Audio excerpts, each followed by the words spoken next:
ও নবীর উম্মতের দল, আল্লাহ কেমন কুদরতের মাওলা, আসমানটারে তোমাদের ছাদ বানায় দিলেন। আল্লাহ এরপরে বলেন জমিনটারে বিছানা বানাইলাম। এরপরে আল্লাহ কি বলেন, আল্লাযী জাআলা লাকুমুল আরদা ফিরাশান ওয়াস সামাআ বিনাআ ওয়া আনজালা মিনাস সামাই মাআ। আল্লাহ আসমান থেকে বৃষ্টি দান করেন। কোথা থেকে? জমিন থেকে, সমুদ্রের পানি দ্বারা আল্লাহ বৃষ্টির ব্যবস্থা করেন। আসমান থেকে কেন বলা হলো? বলে আসমানের শাব্দিক অর্থ হলো উঁচু, উপর। উপর থেকে যেহেতু বৃষ্টি আসে, উপর কতটুকু? বলে আজকেও তো কক্সবাজার থেকে বিমান যোগে ঢাকায় আসলাম, সামান্য উপরে উঠলেই মোবাইলের দেখলাম নেটওয়ার্ক আছে। অনেক উপরে যখন গেল, মেঘের উপরে যখন উঠে, মেঘের উপরেও বিমান চলে, তখনও মোবাইলের নেটওয়ার্ক জারি আছে। যখন একটু উপরে চলে গেল, তখন দেখা গেল মোবাইলের নেটওয়ার্ক নাই। তাহলে মেঘ, এই যে মেঘ দেখা যায়, এটা ওই সমুদ্রের বঙ্গোপসাগর, প্রশান্ত মহাসাগর, আটলান্টিক মহাসাগর, এ সমস্ত সমুদ্রের মধ্যে দেখবেন বাষ্পের মতো জলীয় বাষ্পগুলো বাতাসে উড়ে, এগুলো উড়ে উড়ে উপরে চলে যায়। দেখবেন এগুলো উইরা একটু এক জায়গায় গিয়ে জমা হয়।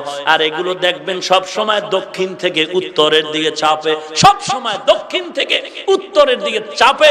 এই জলীয় বাষ্পগুলো যখন বালুর কণার মতো উড়তে থাকে বাতাসে, আকাশের ভেতরে, তখন এইটা একটা রং ধরে, সূর্যের আলো ধরে। দেখবেন আপনি দক্ষিণ পশ্চিম না পূর্ব, দক্ষিণ পূর্ব কোণে দেখবেন লাল রঙের একটা পাইপের মতো দেখা যায়, মনে হয় সমুদ্রের থেকে পানি উঠানের পাইপ। এটাকে বলে রংধনু। এই রংধনুটা দিনের বেলা হবে, ওই যে পানির রেণু উড়তে থাকে, এর উপরে সূর্যের যখন আলো পড়ে, দেখবেন এক সাইড সবুজ, এক সাইড হলুদ, এক সাইড নীল। ওই যে সূর্যের 7টা রং আছে না, এগুলো পরে পরে ওই রংধনুটা হয়। রাতের বেলা হয় না, কারণ সূর্যের আলো নাই, সূর্যের আলো আছে, এবং এটা বেশিরভাগ হয় বৃষ্টি চলার সময়। বৃষ্টির সময়ে রংধনুটা হয়। এই বৃষ্টি সমুদ্রের জলীয় বাষ্প যখন উপরে যায়, তখন এই জলীয় বাষ্পগুলো দক্ষিণ থেকে উত্তরে যখন চলে, আল্লাহ মিকাইলের তো বৃষ্টির দায়িত্ব দিয়েছেন, ফেরেশতার মাধ্যমে নূরের লাঠি নিয়ে বৃষ্টির উপরে, মেঘের উপরে যখন বাড়ি দেয়, তখন বজ্রপাত হয়। সুবহানাল্লাহ না? আরো আস্তে কোন? কাদের কুদরতু দারি বরকামাল আনতা রব্বি আনতা হাসবি যুল জালাল। আল্লাহ বলেন আমি আসমান থেকে বৃষ্টির ব্যবস্থা করি, তার মানে উপর থেকে বৃষ্টি আল্লাহ দান করেন। এরপরে আল্লাহ কি বলেন, আল্লাযী ওয়া আনজালা মিনাস সামাই মাআন ফাআখরাজা বিহি মিনাস সামারাতি রিজকাল লাকুম। আমি আল্লাহ ওই বৃষ্টির মাধ্যমে জমিন থেকে ফসলের ব্যবস্থা করে দেই।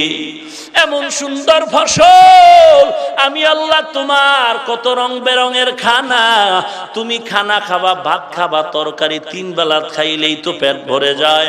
আল্লাহ বলেন একরকম তরকারি হলেই তো হয় না, না, কোটি কোটি রকম তরকারির ব্যবস্থা করলাম। ওরে বান্দা, তরকারি ভালো লাগে না, গোশতের ব্যবস্থা করলাম। এক ধরনের গোশত নয়, 1000 রকম গোশতের ব্যবস্থা। সাগরের ভেতরে আমি আল্লাহ কোটি কোটি ধরনের হালাল জাতের মাছ ধরে খাওয়াইছি, খাওয়ানোর ব্যবস্থা করে দিলাম। এত কিছু কুদরতের কথা শোনার পর, যেই আল্লাহর দেওয়া জমিনে আসো, যেই জমিনে তুমি আসো, এই জমিন আমার আল্লাহ বানাইছে। যেই আসমানের বৃষ্টি পাও, সূর্যের আলো পাও, তাও আমার আল্লাহ বানাইছে। যেই জমিনের ফসল খাও, এগুলো আমার আল্লাহ দিতেছে। ও বান্দা, সে আল্লাহরে কেন মানবি না? সে আল্লাহর কেন ইবাদত করবা না? আল্লাহ পাকের এক বান্দি দোয়া করে, মালিক তুমি আমার একটা ছেলে দাও, ছেলেটা যদি পাই আমি বাইতুল মুকাদ্দাসের খাদেম বানায় দিব। ঘটনাটা বলবো নি? নারী দোয়া করে, রে মালিক তুমি একটা ছেলের ব্যবস্থা করে দাও, যদি ছেলে পাই আমি বাইতুল মুকাদ্দাসের খাদেম বানায় দিব। শুনছেন নি বাইতুল মুকাদ্দাস নাম? আল বাইতুল মুকাদ্দাস। আর শুধু বাইতুল মাকদিস ওরফে বাইতুল মুকাদ্দাস বলা হয়, এই বাইতুল মুকাদ্দাস এত এক দামি মসজিদ, মুসলমানের প্রথম কিবলা। রাসূল মক্কায় বসে বাইতুল মুকাদ্দাসের দিকে ফিরে নামাজ পড়ছেন। মদিনায় আসার পরেও 16-17 মাস বাইতুল মুকাদ্দাসের দিকে নামাজ পড়লেন ফিরে ফিরে। ওই বাইতুল মুকাদ্দাস সম্পর্কে রাসূল বলেন, আল্লাহর ঘর বাইতুল্লাহ 1 রাকাত নামাজে 1 লক্ষ রাকাত নামাজের সওয়াব, আর বাইতুল মুকাদ্দাসে 1 রাকাত নামাজে 50,000 রাকাত নামাজের সওয়াব।